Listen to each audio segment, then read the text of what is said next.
আসসালামু আলাইকুম রহমতুল্লাহি ওবরকাতুহু। সম্মানিত দর্শক, আমাদের দেশে অনেক কিছু ঘটছে পর্দার অন্তরালে, আর আমরা সম্মুখ সারি থেকে যা দেখছি তা মূলত প্রকৃত ঘটনা নয়।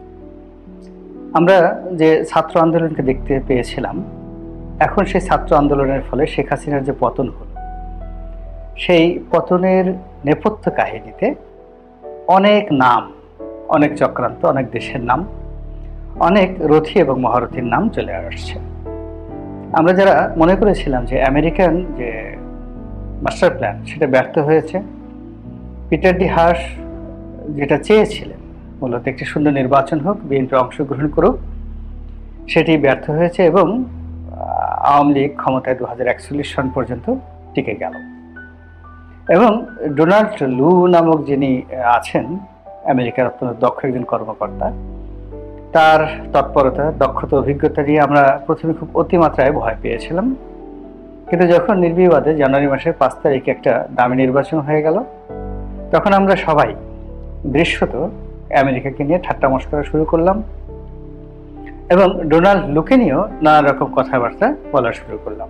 এর কারণ হলো আমাদের বেশিরভাগ, শতকরা 99.99% মানুষের যে দৃষ্টিভঙ্গি, চিন্তা চেতনা, সেটি হলো আমরা যা দেখি আসলে তাই দেখি, কিংবা আমরা যা শুনি কেবল তাই বুঝি। শব্দের পেছনে শব্দ, দৃশ্যের পেছনে দৃশ্য খোঁজার মতো যে কবিত্ব দরকার, সেটি আমাদের আসলে নেই বললেই চলে।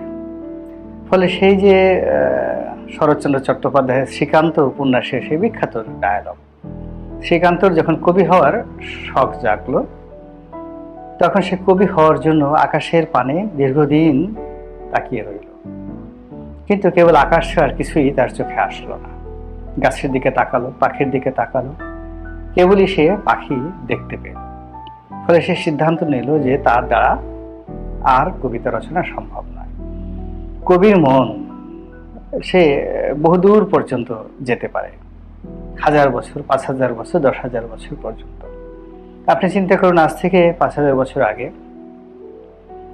যারা মহাভারত রচনা করেছিলেন, সেই মহাভারত রচয়িতারা যে নামগুলো দিয়েছেন, দুঃশাসন, তারপর শকুনি, আপনি চিন্তা করুন এখন পর্যন্ত 5000 বছর পরেও আমরা সেই নামগুলো ধারণ করছি।